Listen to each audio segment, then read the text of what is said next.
warahmatullahi wabarakatuh. Selamat pagi anak-anak. Oke, seperti biasa Ibu selalu mengungkapkan semangat pagi. Biar apa? Biar kalian semangat ya. Semangat pagi. Semangat pagi, semoga kalian tetap semangat. Sebelumnya perkenalkan, nama Ibu Dede Santika. Ibu mengajar ekonomi seluruh kelas 12 dan alhamdulillah Ibu mengajar kelas 11. Jadi mengajar kalian yang IPS-nya saja. Di sini Ibu akan membahas tentang apa? Materi pertama atau bab pertama yang akan kita bahas yaitu mengenai pendapatan nasional. Sebelumnya, apakah kalian tahu mengenai pendapatan nasional? Ingat ya, pendapatan nasional artinya bukan pendapatan kurang sorangan begitu, tapi pendapatan yang diperoleh atau nilai barang jasa yang diperoleh oleh siapa? Oleh warga negara atau dalam satu negara pada periode tertentu. Areksa tahun atau areksa bulan, tergantung negara atau pemerintah membutuhkannya untuk apa dan kapan digunakannya. Seperti itu. Yang pertama, kita akan membahas mengenai pendekatan perhitungan pendapatan nasional.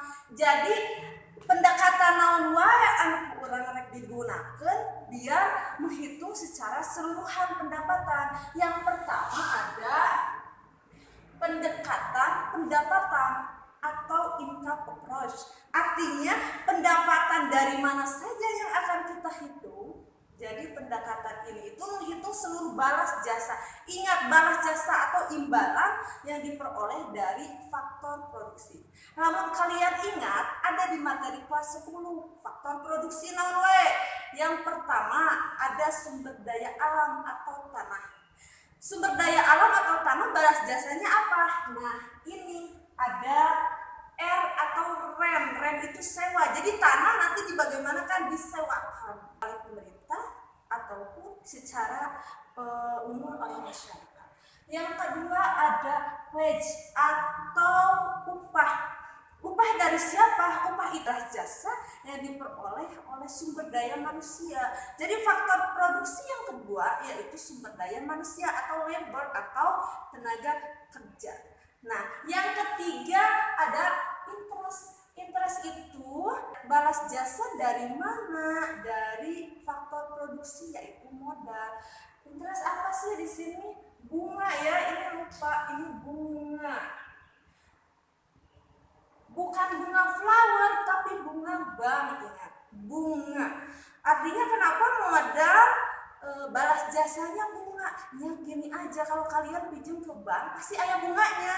Nah, itu yang dihitung tuh. Salah satunya seperti itu. Terakhir ada P.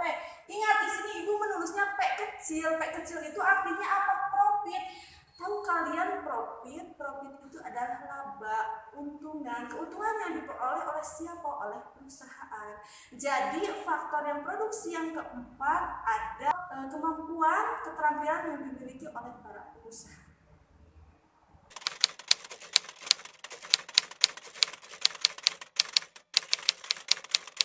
Ibu akan membahas mengenai pendekatan pendapatan atau perhitungan yang kedua, yaitu pendekatan pengeluaran atau expenditure approach. Artinya bukan segala dikeluarkan kudu dihitung, tapi ada 4 rumah tangga yang harus dihitung. Yang pertama ada rumah tangga masyarakat atau kita sebut dalam bahasa ekonomi yaitu singkat C. C itu consumption. Nah, ini ya, konsumsi masyarakat.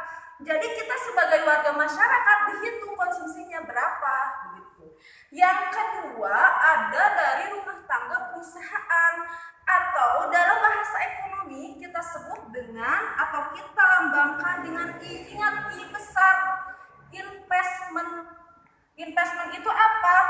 Investasi. Nah, udah disebut investasi, kalian tahu? Nah, investasi itu penanaman modal. Jadi kurang nanamkan modal, seakan kena buat apa? Buat dapat keuntungan gitu. Kalau usaha itu intinya dapat laba ya.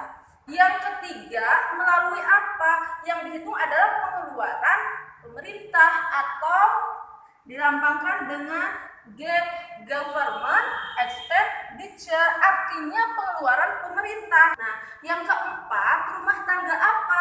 Rumah tangga luar negeri. Luar negeri itu bukan di luar saja, tapi ada di sini ada X atau ekspor, artinya ekspor barang yang kita jual dari dalam negeri ke luar negeri dikurangi dengan M.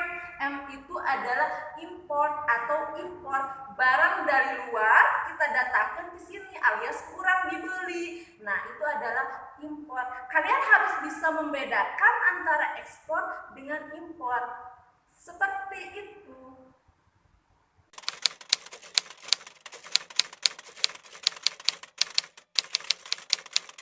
Perhitungan pendapatan nasional yang terakhir, yaitu pendekatan produksi atau production approach.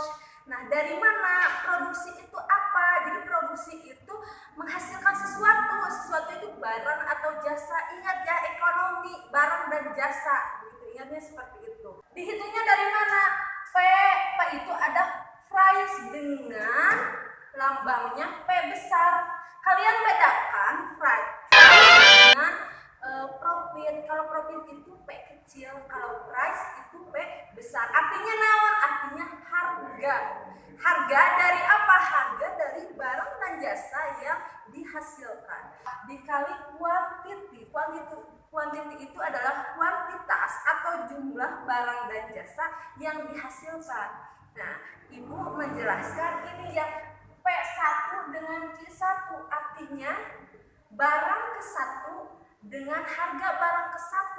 Kalian jangan salah, jangan nantinya barang kedua dikali dengan barang ke-1 atau harga ke-1 mau nyambung. Kenapa ada 1, 2 dan sampai M? Artinya tak terhingga atau sesuai sektor hitung oleh pemerintah. Biasanya ada berapa sektor? Ada 11, 9. Contohnya ada hotel, ada pertambangan, pertanian, pokoknya 11 atau 9 sektor itu kalian bisa search di Google ya.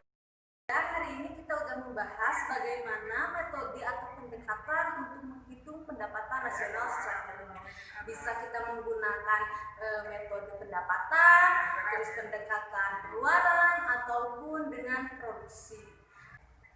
Untuk hari ini Ibu cukupkan sekian. Semoga materi ini bermanfaat. Nah, ada sedikit pesan untuk kalian di rumah. Belajarlah dengan baik untuk menjadi pribadi yang lebih baik dan menjadi anak yang terbaik bagi orang tua kalian. Alhamdulillahirrabbilalamin. Ibu tutup dengan wassalamualaikum warahmatullahi wabarakatuh. I'm falling. Tell me why